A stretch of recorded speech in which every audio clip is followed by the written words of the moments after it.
Hello students, good evening. We will continue with the lesson, the last lesson, written by Alphonse Daudet. Last week we had started this lesson. Let us recapitulate what we have discussed in the last week.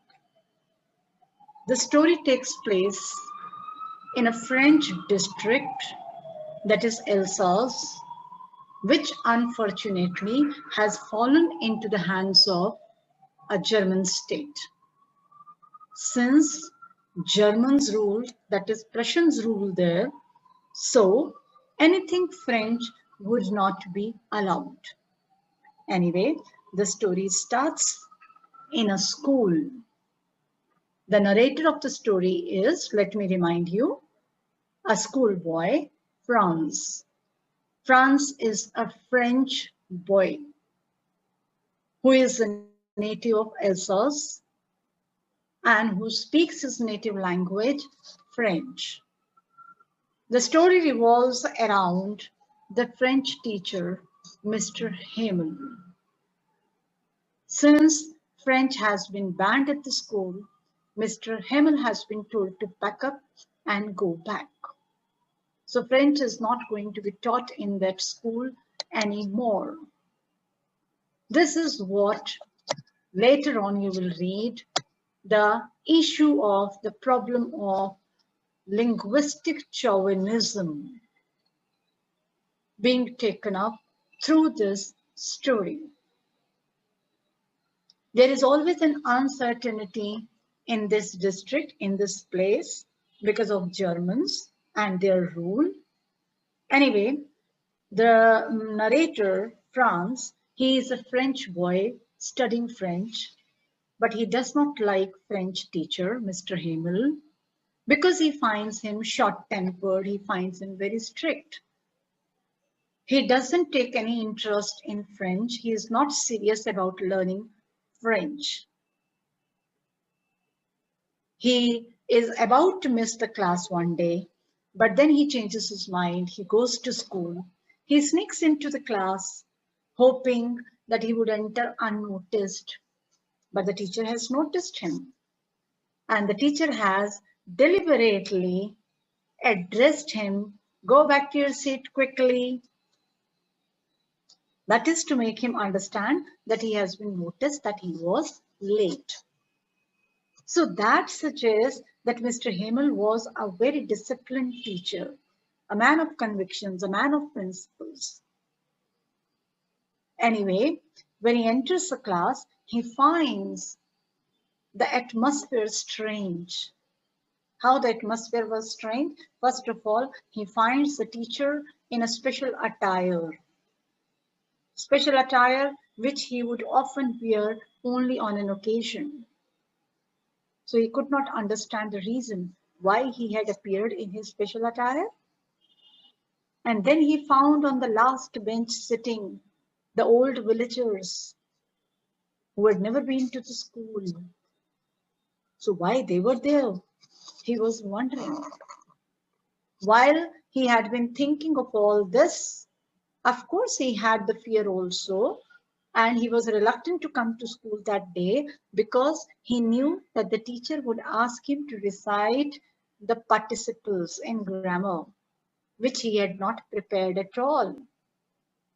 While he was thinking of all this, he was startled to hear an announcement by Mr. Hamel that the French is not going to be taught in his school anymore.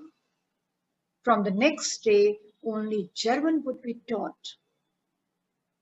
With this announcement, there is transition in France. What transition? His attitude changed. His attitude changed towards his mother tongue, French. His feeling for his teacher, Mr. Hamel, it changed.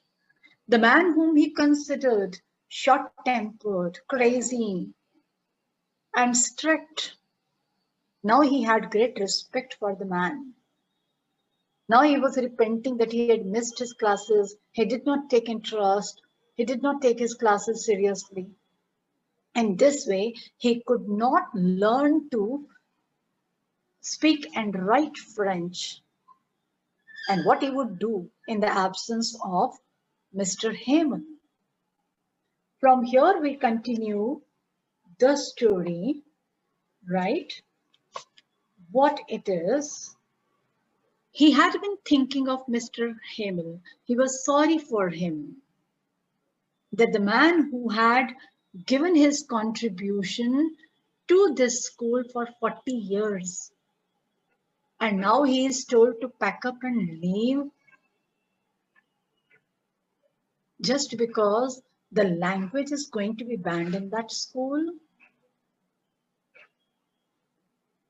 Now he understood the reason why those old villagers were also sitting there on the bench, who had not gone to school, but they had come to express their gratefulness for his faithful service to the school and the students. While he had been thinking of all this, let us continue from page number 5 and this paragraph. Yes, while I was thinking of all this, I heard my name called. This is what you remember Franz was afraid of because he did not prepare any lessons. And he heard his name. Mr. Hamel has called his name. What for? To recite participles. It was my turn to recite. It was his turn to recite. What would I not have given to be able to say that dreadful rule for the participle all through, very loud and clear, and without any mistake? Strange. He was eager. With eagerness, he wanted to recite. However, he was not prepared. Yet, he was willing to recite, and he was willing to recite it so well, so loudly and clearly that he didn't want to make any mistake. He wanted to recite it flawlessly. Why? Just to please his teacher for the last time. Just to please his teacher. And this pleasing the teacher would be his great tribute to the teacher. For so many years, he did not take it seriously.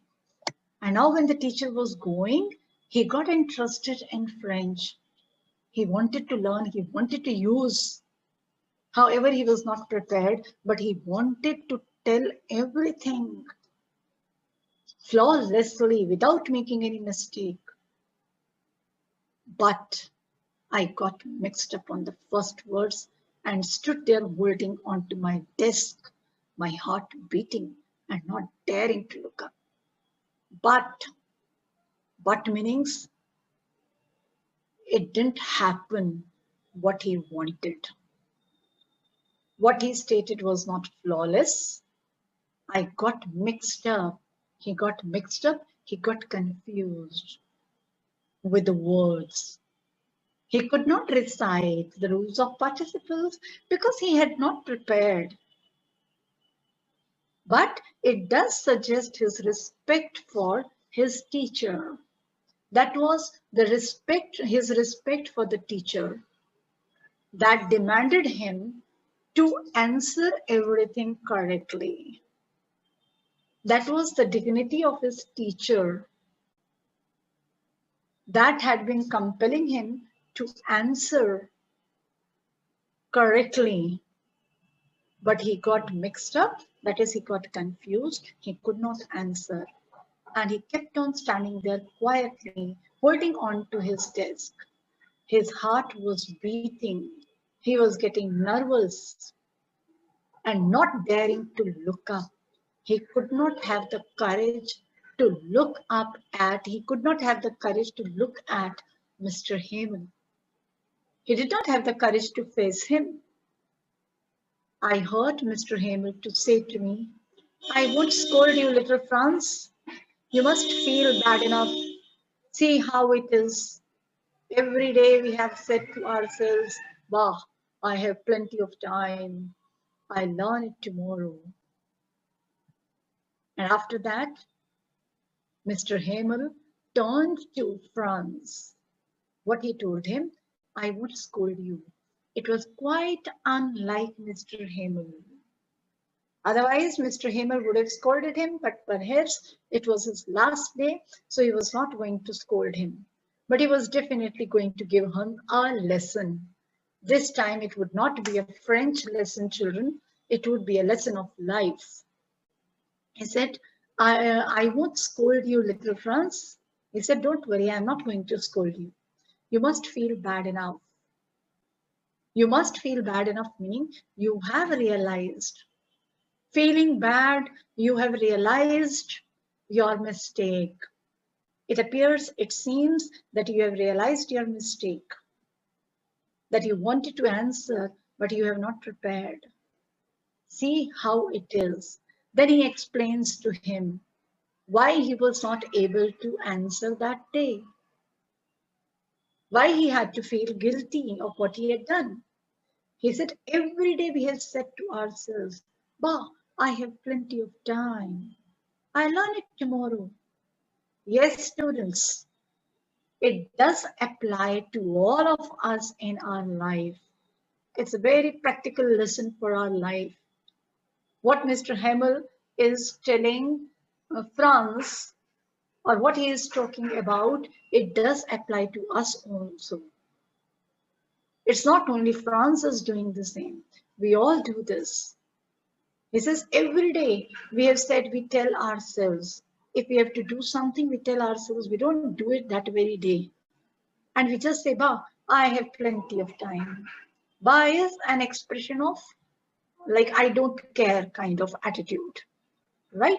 So he said, often we people say, I have plenty of time, not today, I'll do it tomorrow.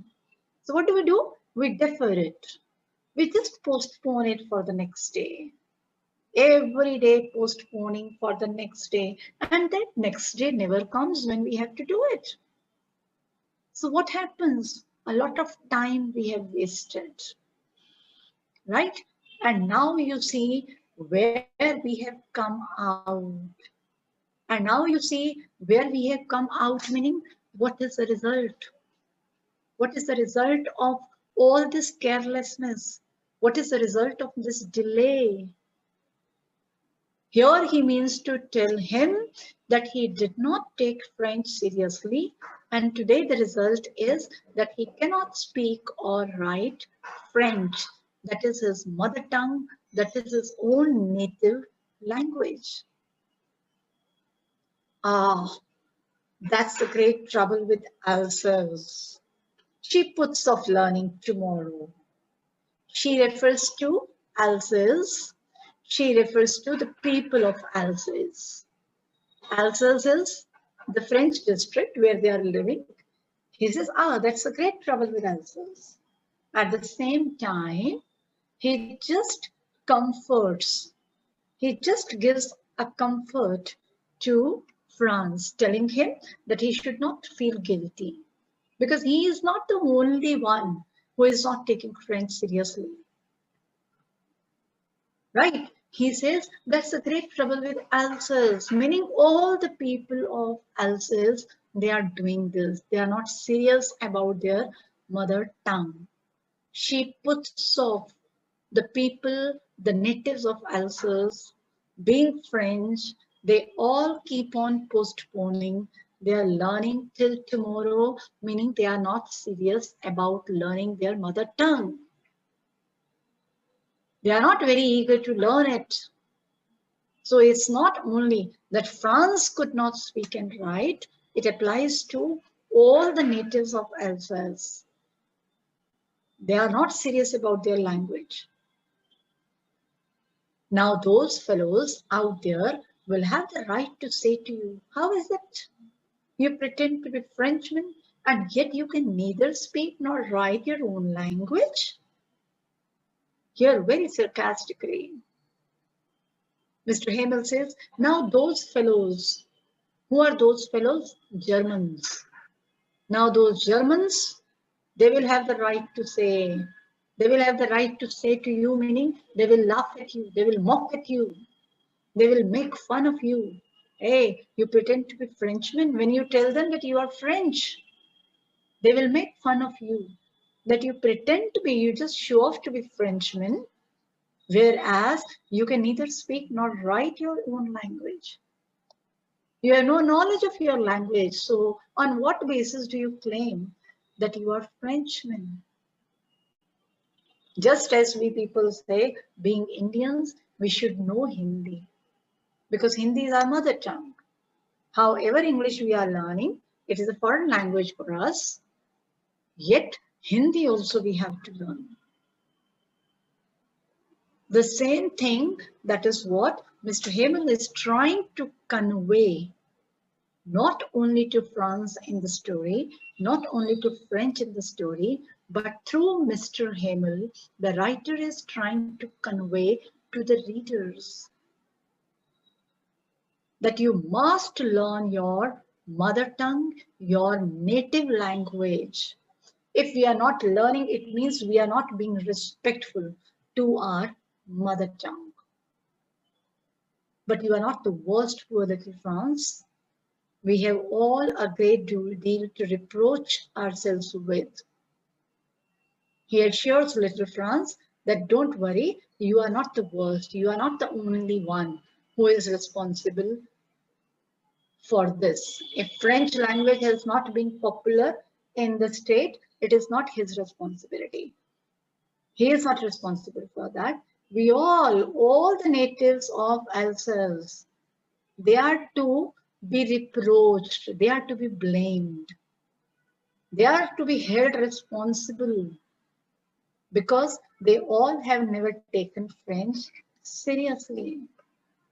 Now, the point here is children try to understand why the teacher had emphasized on learning, or the writer has emphasized on learning the mother tongue.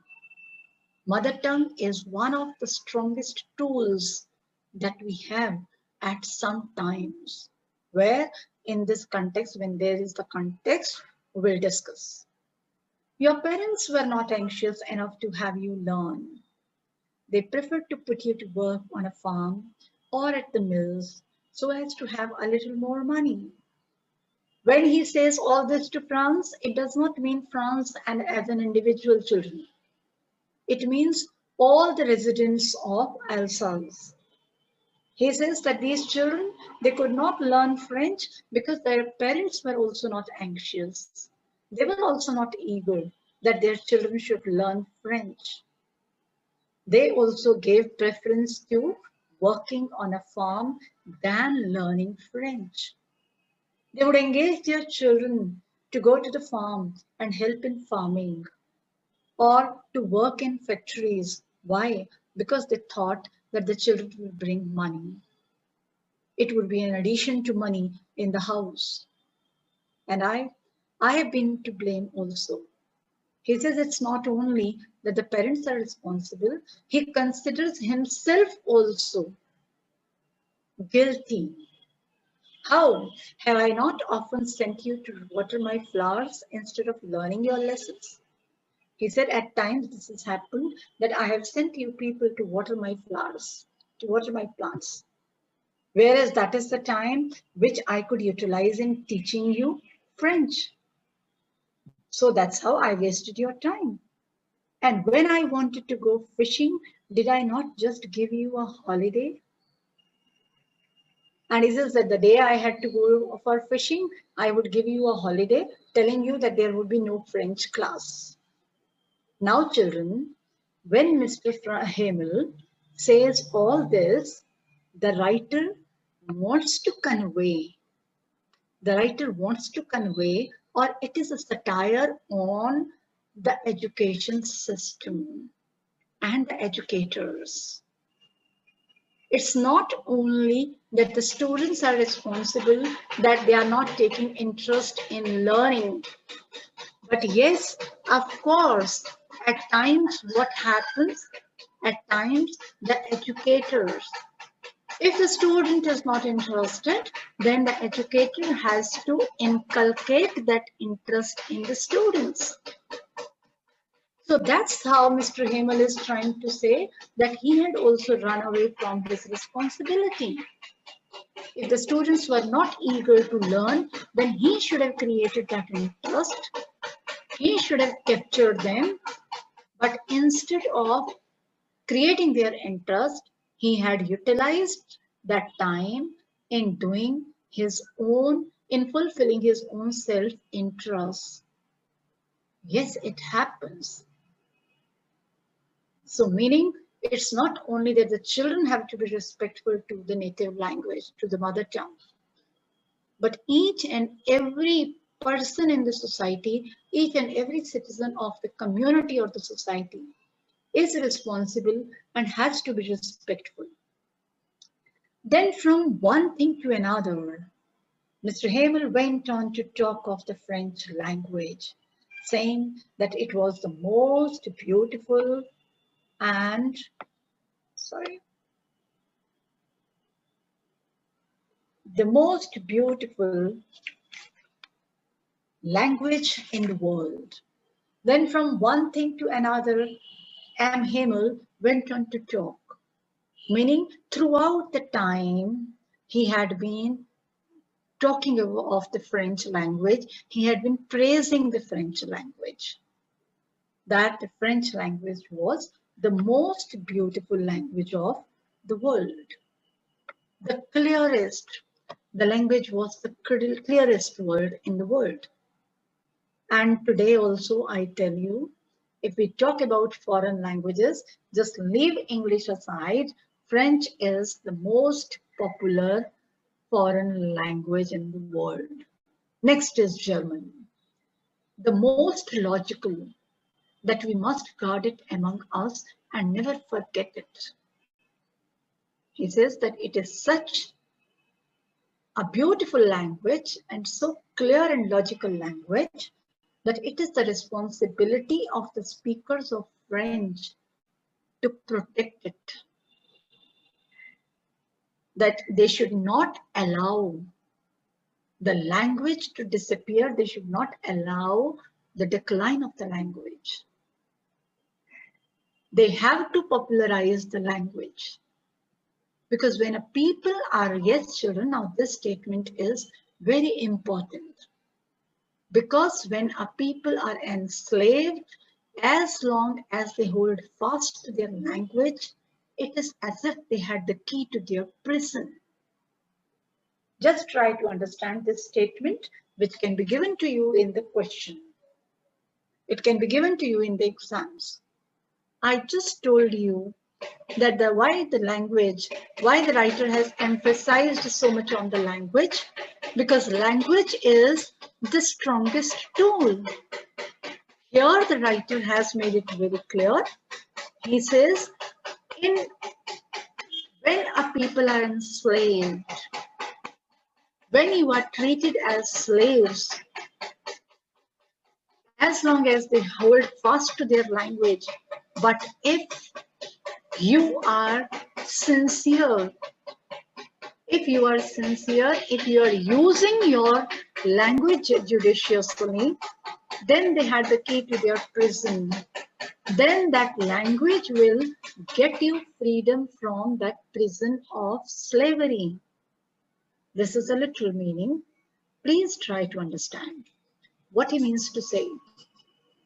If you are the slaves of other rulers, just as, for example, the French were the slaves of German now. French, with the use of their language, they could inspire the other French to fight for their freedom, and that would have compelled the Germans to give them freedom. Just as, for example, this is what has happened during India's freedom struggle movement. When India's freedom struggle was going on, there had come up many poets, many writers who with their poetry, with their writings, in Hindi, because Hindi is our mother tongue, writing poetry in Hindi, writing stories, writing articles in Hindi. They had inspired the people to give them a feeling that India is our motherland.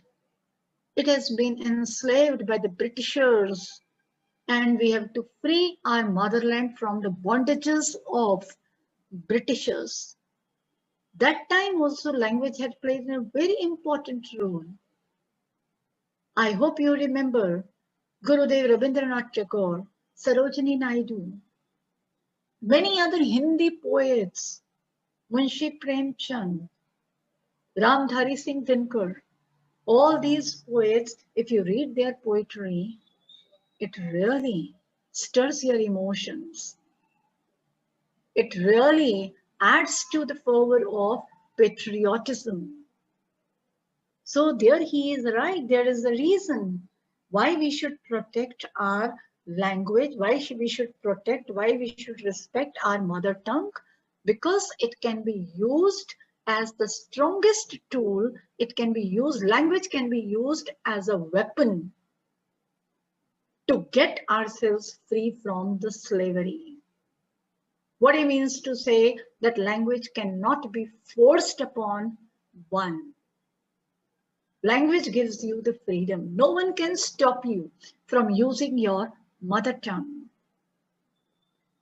I hope you understand this.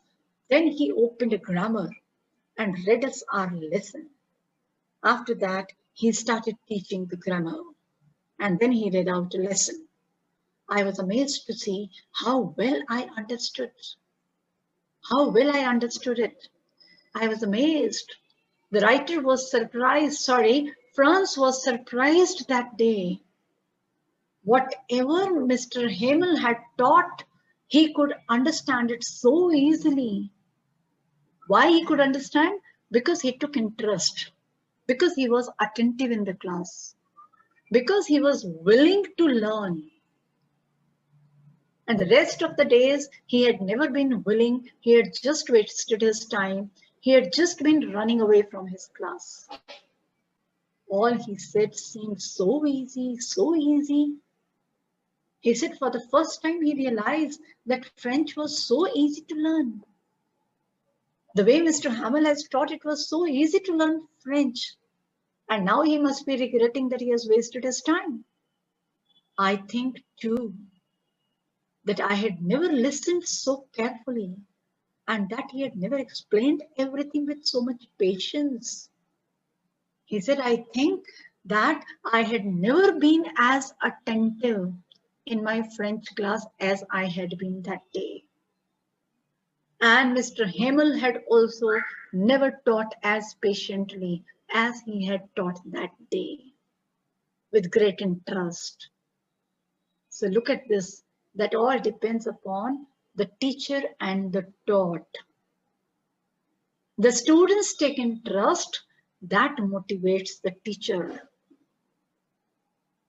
to help the children learn in different ways. And if a teacher is able to create interest in the child would definitely be eager to learn. So it is both the ways.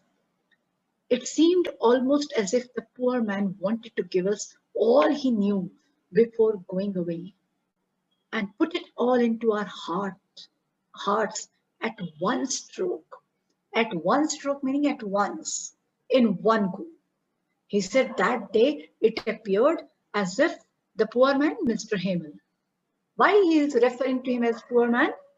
Because after 40 years of his service, he is compelled to go and stop teaching French. Right? So he said that to him it appeared as if Mr. Hamel, he wanted to impart. He wanted to impart, he wanted to teach, he wanted to give everything that he had, all knowledge or learning that he had. He wanted to share it with the students, with the children that very day. Just in one go. He never wanted to waste the time. After the grammar, we had a lesson in writing. Now there was the writing. He had taken up grammar, then he had taken up a lesson, and now he was taking up writing. This day, Hemel had new copies for us. He got new notebooks for the students, written in a beautiful round hand, France, Alsace, France, Alsace. He had got new notebooks on which it was written France, Alsace, France, Alsace. Now, what does it suggest? It suggests the true patriotism that Mr. Himmel had. How bad and how sad he must be feeling that he would not be getting a chance to teach his own mother tongue. So this suggests his patriotism. They looked like little flags floating everywhere in the schoolroom, hung from the rod at the top of our desk.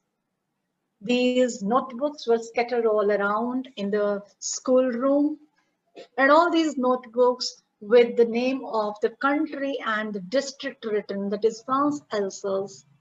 These notebooks were looking like the flags floating everywhere. You ought to have seen how everyone set to work and how quiet it was. The writer said, you should have seen how everyone was busy in writing. Everyone was engrossed. Everyone was fully involved in his work, that is, they were writing. It was all quiet. It was all peace there. The only sound was the scratching of the pens over the paper.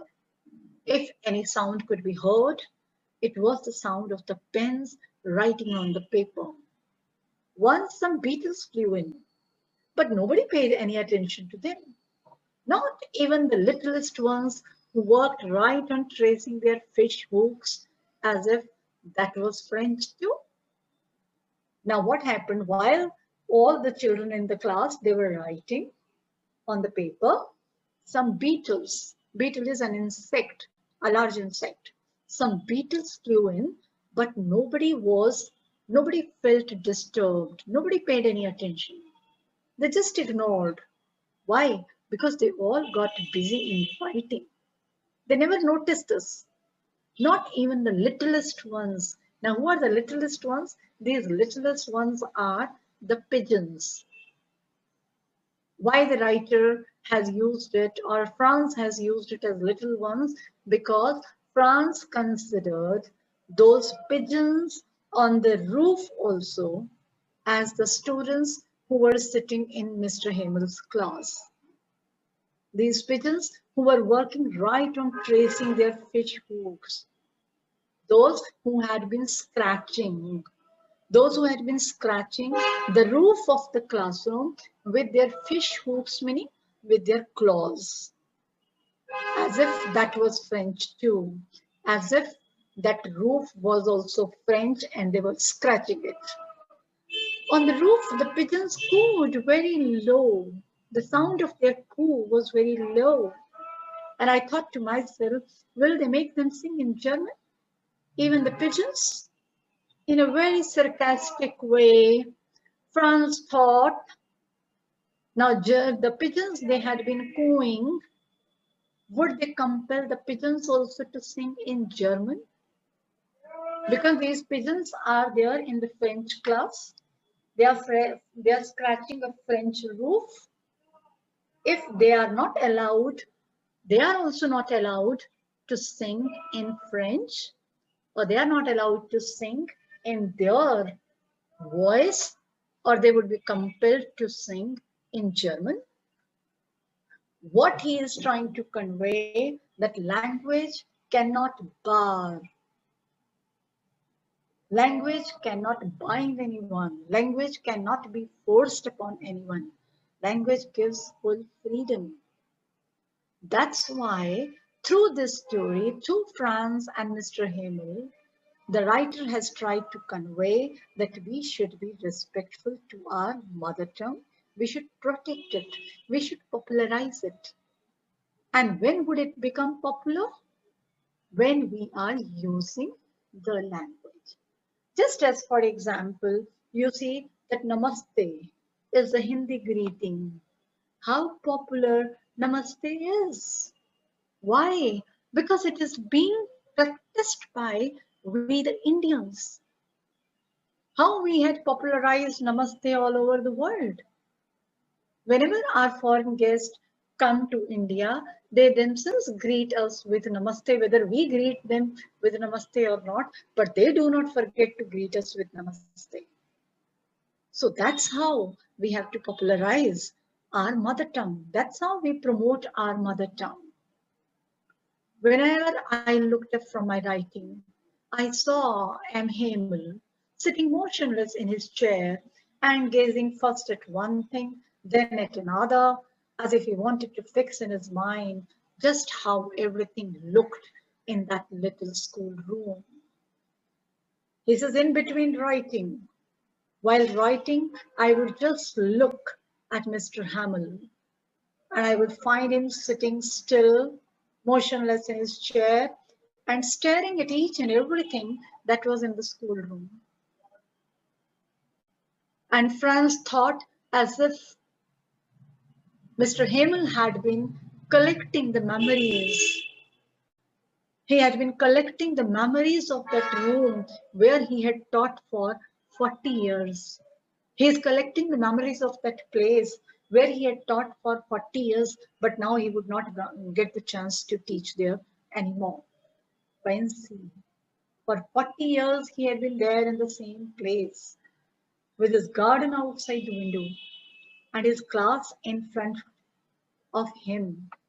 He is just imagining, he is just thinking of the state of mind of Mr. Himmel, how he must be feeling, the man who had spent 40 years giving his service over there. And all of a sudden, the man is told to pack up and leave just because the rulers have changed. Only the desks and benches had been worn smooth. The walnut trees in the garden were taller, and the hop vine that he had planted himself twined about the windows to the roof. He said in 40 years, it had been the same school, same garden, and same room. Nothing has changed. Only a few, very few things have changed. What are these? Desks and benches, they have worn out. They have become old. Walnut trees, they have become taller. They have grown taller. And hop vine that he had planted himself, Mr. Hemel had planted himself, the hop vine, this had also grown and climbed up from the windows to the roof. How it must have broken his heart to leave it all. How he must be depressed. How it must have broken his heart. How disappointed he must be. How sad he must be feeling. Poor man. To hear his sister moving about in the room above, packing their trunks, for they must leave the country next day. It could be heard the sound of packing. His sister was busy in packing their trunks because the very next day they were ordered to leave that country. But he had the courage to hear every lesson to the very last. But Mr. Himmel had been so patient that very day that he had heard the lesson from everyone in the class. After the writing, we had a lesson in history. And then the babies chanted their ba be bye bo bu. Now, who are these babies? Babies are the students in the class. Why the writer has referred to them as babies? Because usually these sounds are taught to the younger children. These phonetics are taught to the younger children, right? But the students had also been chanting. These students had also been chanting. These students had also been reciting the phonetic sounds. Down there at the back of his primer, just a minute. Yes. Down there at the back of the room, old Hauser had put on his spectacles and holding his primer in both hands, spread the letters with them. Then what he found that soon old Hauser, the old villager, he could be seen with the primer. Primer is an old book. He was holding an old book in his hands, and he had also been spelling the letters. He had also been chanting those sounds. You could see that he too was crying. His voice trembled with emotion. And it was so funny to hear him that we all wanted to laugh and cry. One could see that old Hauser. When he was reading from the book, he was crying. His voice was trembling. He was also feeling so sad at the departure of Mr. Hamel. It was so funny to hear him that we all wanted to laugh and cry. He said it was so funny. It was so funny to find him crying. We all wanted to laugh, but at the same time, we all were sad also. And we could understand that the old villagers were also sad. Ah, how well I remembered it, that last lesson. He says, how I will always remember that last lesson given by the teacher. All at once, the church clock struck 12, then the Angelus. At 12, the church clock struck, and then the Angelus. Angelus is the prayer song. This was the time to sing prayers. At the same moment, the trumpets of the Prussians returning from drill sounded under our windows. The sound of the trumpets of Prussian soldiers could be heard as they were returning from their drill. If you remember right in the beginning, France had stopped to see the drilling, the exercise, to see the Prussian soldiers exercising. Now their exercise was finished, so they were returning after their exercise. M. Hamel stood up very pale in his chair, and I never saw him look so tall. Mr. Hamel, he stood up, but he was looking very pale. Pale, he was looking very dull. He was looking sad. When he stood up, Franz felt that he had never found him looking so tall. Mr. Hamel was looking sad. He never found him looking so sad. There are two interpretations of this statement, children. I never saw him look so tall, meaning he had never seen him looking so sad as he was sad that day. Secondly, the man was so tall. The man was appearing, Mr. Hamel was appearing so tall with his pride and with the dignity and pride of his kind, the kind of man he was. A great teacher, a humble teacher, a faithful and sincere teacher. My friends, said he, I, but something choked him. He could not go on. He started saying something, but he could not say anything because he was overpowered with emotions. Because his emotions had choked his throat, he could not say anything. He was so much overwhelmed with the thought of being away from